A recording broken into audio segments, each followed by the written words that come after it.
दुर्गा फुजा कमिटिफोरनो आसाम आरो बिटिआर सरखारनिफ्राय अनसुंथाइ हरनायखौ गथायदों 14 नं चिरांदुवार ब्लक इउपिपिएलनिफ्राय। गिबि खेबनि थाखाय आसाम सरकार आरो बिटिआर सरखारनिफ्राय दुर्गा फुजानि हामलायथि रादाब बिलाइ। आसाम हादरसानि सिङाव थानाय दुर्गा फुजा खुंफुं आफादफोरनो रां अनसुंथाइ चेक गथायनायखौ नुनो मोननाय जादों। बेजोंनो लोगोसे बिटिआर सरकाराबो देग्लाय बोसोराव बिटिआरनि सिङाव थानाय मोनफ्रोम दुर्गा फुजा खुंफुं आफादफोरनो नोगोद 10,000 रां अनसुंथाइ होनाय जायो। बेनिनो दिनै चिरां जिल्ला 14 नं चिरांदुवार ब्लक इउपिपिएलआ ब्लकनि सिङाव थानाय दुर्गा फुजा खुंफुं आफाद हाथिसार, देवसी, सान्तिपुर, रुनिकाटा, गलाजार दुर्गा फुजा खुंफुं आफादफोरनो आसाम सरकारनि 10,000 नि चेक आरो बिटिआर सरकारनि 10,000 रांजों लोगोसे हामलायथि रादाब बिलाइखौ गथायना होनाय जायो। जायखौ खुंफुं आफादफोरा आसाम सरकार आरो बिटिआर सरकारनिसिम साबायखर बावहरो आरो फुजाखौ जिल्ला खुंथायनि नेमबादि फालिगोन होननाबो फोरमायो।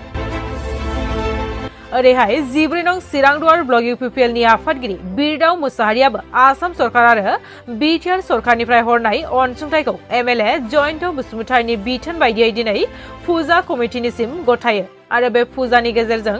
जोंनि गेजेराव जौगानाय आरो खौसेथिबो फैनो हाथों होनना फोरमायो। लोगोसे मोनफ्रोमबो फुजा आफादफोरा आब्रुथिनि गेजेरजों फुजाखौ होनांगौ होनना बुंथियो।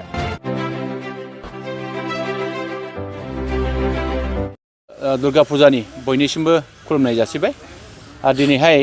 जोंहा मोनसे मोजां खौरां जोङो बे जायगासिम लानानै फैदों। आसाम सरकारनि जोंहा गिबि मन्त्रि डक्टर हिमन्त बिश्व शर्मानि जे नोजोर आरो थांखिजों दिनैहाय जोंनि आसामनि सिङाव गोबां जोंहा बेबायदि दुर्गा फुजा कमिटि दङ। बे दुर्गा फुजा कमिटिनो जोंहा मोनसे कमिटियाव 10,000 करि मोनसे चेक होनाय जादों आरो दिनैहाय एमएलए सारा जोंनि 31 नं सिले समाजनि एमएलए जा जयन्त बसुमतारी बिथाङा 14 नं चिरांदुवार ब्लक कमिटि इउपिपिएलनि आखायाव बे 10,000 नि जे चेक बेखौ हरनाय लेखानो जों दिनैहाय मोनफ्रोमबो जोंनि फुजा कमिटियाव जोङो बेबायदि चेक राननाय जों हाबाफारि लादों। लोगोसे जोंहा बिटिआर सरकारनिफ्राय जोंनि बिटिआरनि गाहाय खुंगिरि माननीय गेदेर प्रमद बर' बिथांनि थांखियारि नोजोरजों मोनफ्रोमबो जोंनि नैबे फुजा कमिटियाव बेबायदि माखासे अनसुंथाइ फुजानि जे थासारि बा फुजानि जे गिदिर फिसाखौ नायनानै अबा 5,000 अबा 10,000 बेबायदि राननाय बेबायदि खालामदों आरो मोनसे प्रमान पत्र जे मेसेज मोनसे रादाब बिलाइ बिथाङा फुजा कमिटिफोरनो हरनो थिननाय लेखा जों दिनै बे हाबाफारिखौ लानानै जोंनि नैबे हाथिसार दुर्गा फुजा कमिटियाव जोङो नुजाफैदों आरो जोङो दहाय जोंहा देवस्रि दुर्गा फुजा कमिटि, सान्तिपुर बाजार दुर्गा फुजा कमिटि, रुनिकाटा दुर्गा फुजा कमिटि, रुनिकाटा दुर्गा फुजा कमिटि जोंहा गलाझार बे जायगाफ्राव जोङो निश्चय चेक राननाय हाबाफारिया आरो नैबे जोंनि अनसुंथाइ राननाय हाबाफारिया जानानै थांबाय। जों आसा खालामदों दा बिनि गेजेरजों मोनसे जोंनि गेजेराव मोनसे फोथायलायनाय मोनसे गोरोबलायनाय जों बेखौ मोननो हागोन आरो जोङो बुंनांगोन दिनैहाय बिटिआर सरकार फैनायनि उनावहाय जोङो बेबायदि गिबि चेक राननाय बेबायदि हाबाफारिखौ जोङो लानो हानानै खोब गोजोननाय मोनदों आरो जोङो बे जिखिनि अनसुंथाइ बे अनसुंथाइनि गेजेरजों जोंनि नैबे फुजाफ्रा जाहाथे मोजाङैनो जोबनानै थांगोन आरो जों जायखौ फोथायनानै बे खामानिखौ बै हाबाफारिखौ जों लाबोदों जाहाथे जोंनि बिमा दुर्गायाबो जोंखौ निश्चय गोहो बोलो होगोन। बिथांनि अननायजों निश्चय जों फैबाय थानाय समाव गोजोन न'खर, गोजोन समाज, गोजोन रायजो, गोजोन हादोर जों निश्चय खुंनो हागोन जों बेखौ मिजिं खालामो आरो जोंनि गेजेराव गोरोबलायनि गेजेराव खौसे जों बेखौ मोननो हागोन आं बेखौ मिजिं खालामो। दुलाराय बर' फरायसाफोरनिफ्राय खालामनाया आरो मादों सरकारनिसिम खावलायदों दा नोंथांमोननि दोलोनिफ्राय माबायदि सापर्ट खालामो? बेथ' खोब मोजां बाथ्रा जे जोङो मोनसे समाजखौ लुखांनांगौ जायोबा बे ओनसोलाव थानाय गोबां माहारियारि आफादानो जा राजखान्थियारि आफादानो जा सरकारनि बिथिंनिफ्रायनो जा जोङो बबे जिनिसा मोजां बबे जिनिसा गाज्रि जाय जिनिसखौ मावोब्ला जोङो जाथिया हारिया समाजा जौगाखाङो बे फारसे जों नोजोर लाखिनांगोन आरो जाय जिनिसखौ मावोबा हारिया समाजा ओनसोला जुदि गोग्लैसोगोनबा बेखौ जों मावैनिफ्राय मावैयानो मोजां आरो जोङो आसा खालामदों दे दुलाराय बर' फरायसा आफादा दिनै बे खामानिखौ दिनैल' मावाखै गोबां बोसोर सिगांनिफ्रायनो बिथांमोना बेबायदि गोग्गो समाज दानांगौनि थाखाय बे खामानिखौ मावबाय थादों जोंबो दोलोनि जानानै बेखौनो खावलायगोन जाहाथे फुजा होनायखौ जोंहा खुनु बाहाय बादा होनाय गैया जोङो बेखौ होबथानाय गैया फुजाया मोजाङै जानांगौ खिन्थु बे फुजानि गेजेरावनो बेबायदि जौ जुवा थास बायदि बायदि गेलेनाय बेफोरखौ होआब्ला मोजां जागौ आरो बेनि गेजेरजों जोंनि समाजा निस्सय गुबुंले जागोन जोंनि समाजाव मोनसे गाज्रि बारहावा फैगोन बेखौ जोङो नुहुरो आरो दिनैहाय जोंनि सान्थिपुर बाजार दुर्गा फुजा कमिटिया जोबोद गोजोननाय मोनदों जे आसाम सरकारा MLA जयन्त बसुमतारी सारनि गेजेरजों जिखिनि दुर्गा फुजानि अनसुंथाइ 2000 चेक हरदों दा बेखौ जोङो आजावनो मोनबाय लोगोसे Btr सरखारनि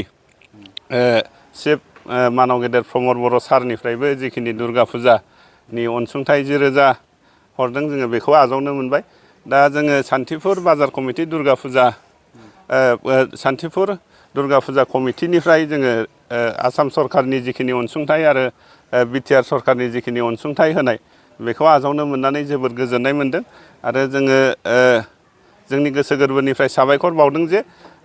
दुर्गा फुजा कमिटियाव जोङो बिदि थोंजोङै अनसुंथाइ मोननाया बेनो गिबि दा बेखौ जोङो आजावनो मोननानै जोंनि कमिटिया जोबोद गोजोननाय मोनदों थांनाय बोसोरनि बायदि जे देग्लायबो बे बोसोराव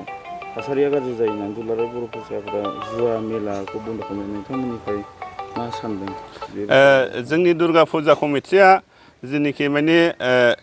डिस्ट्रिक्ट एडमिनिस्ट्रेटिभआ खानानै होखानाय जिखिनि नेमखान्थि जिखिनि माने गाइडलाइन जोङो बेनि गेजेरजोंनो जोङो